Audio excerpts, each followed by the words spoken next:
ఫోటోని కుట్టేద్దాం. నగరంలో సరికొత్తగా ట్రెండ్ అవుతున్న ఎంబ్రాయిడరీ స్టైల్. పూర్తి వివరాలకు చదవండి రేపటి సాక్షి హైదరాబాద్ ఎడిషన్. సార్, యాక్చువల్గా ఇంగ్లీష్ నాలెడ్జ్ సరిగ్గా లేని వాళ్ళు ఎలా ప్రిపేర్ అవ్వాలి సార్ ఈ పరీక్షలకు? ఇది చాలామంది those who are coming from Telugu medium background వాళ్ళు ఎదుర్కొనేటటువంటి బిగ్గెస్ట్ క్వశ్చన్ ఇది. నాకు ఇంగ్లీష్ ఏం రాదు, నేను ఎక్కడి నుంచి మొదలు పెట్టాలి? గుర్తుపెట్టుకోండి, మీరు ఎక్కడి నుంచి మొదలు పెట్టాలి, నాకు ఇంగ్లీష్ రాదు అనుకునేటటువంటి వాళ్ళు మీరు చేయాల్సిన మొట్టమొదటి స్టెప్ ఏంటి అనేసి అంటే, ఇక్కడ మీరు ఏ కాంపిటేటివ్ ఎగ్జామ్కు అయితే ప్రిపేర్ అవుతున్నారో ఆ కాంపిటేటివ్ ఎగ్జామ్కి సంబంధించి ప్రీవియస్ పేపర్లు ఇంగ్లీష్ పైన ఎలాంటి బిట్స్ వచ్చాయో ఏంటో ఒక్కసారి చూడండి. నెంబర్ 1. నెంబర్ 2, ఏ టాపిక్ నుంచి ఎక్కువ మార్కులు వస్తున్నాయి అనేది గమనించండి. రైట్, ఒక ఆర్డర్ ప్రకారం వేసుకొని మీకు ఒక 10-15 టాపిక్లు అనుకో.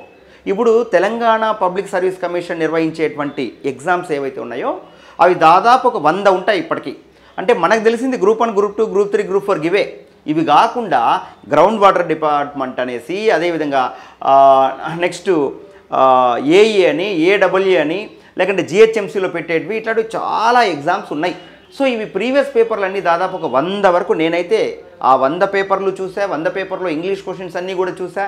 నేను చూసిన వాటి ప్రకారం ఏవి వస్తున్నాయి, ఏ టాపిక్ల నుండి మార్కులు వస్తున్నాయి అనేసి అంటే నేను అబ్జర్వ్ చేసిన దాని ప్రకారం దాదాపు ఓ 25 టాపిక్లు పైన మార్కులు వస్తున్నాయి. ఏ టాపిక్లు అంటే అవి ఆర్టికల్స్, ప్రిపోజిషన్స్, టెన్సెస్, కండిషన్స్, అలాగనే పార్ట్స్ ఆఫ్ స్పీచ్ ఒకటి.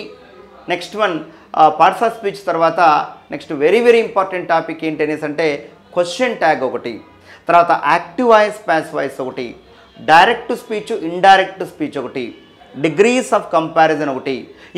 నేను మీకు చెప్తున్న రేపు 1 వీక్లో జరగబోయేటటువంటి 4-5 రోజుల్లో జరగబోయేటటువంటి సండే, మండే జరగబోయేటటువంటి ఈ ఎగ్జామ్ పేపర్ చూడండి. నేను చెప్పిన టాపిక్ నుండి కాకుండా వేరే టాపిక్ నుంచి ఒక్క ప్రశ్న కూడా రాదు చూడండి. బట్ ఈ టాపిక్లన్నీ నేను చెప్పేటవన్నీ ప్రిపేర్ కావాలి మీరు. అయితే ఇక్కడ దీని తర్వాత సింపుల్ కాంప్లెక్స్ కాంపౌండ్ అని ఒకటి, ఎర్రర్ లొకేషన్ ఒకటి, రీఅరేంజ్మెంట్ ఆఫ్ సెంటెన్సెస్ అని ఒకటి, అదేవిధంగా జంబుల్డ్ సెంటెన్స్ అని కూడా అంటాం వీటిని, ఇదొకటి.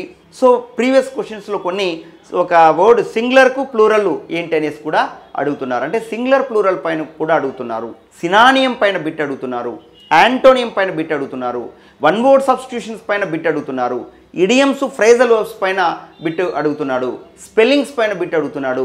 చివరగా very very very very important topic punctuations అనే టాపిక్ కూడా చాలా ఇంపార్టెంట్. మీరు అబ్జర్వ్ చేయండి, ఈ టాపిక్లు ఏవైతే నేను చెప్పానో ఈ అన్ని టాపిక్లు కూడా మీరు ప్రిపేర్ కావాల్సి ఉంది గ్రూప్ 2, గ్రూప్ 3 ఈ 2 ఎగ్జామ్స్కి కూడా. రైట్, ఇవి చాలా ఇంపార్టెంట్ టాపిక్లు.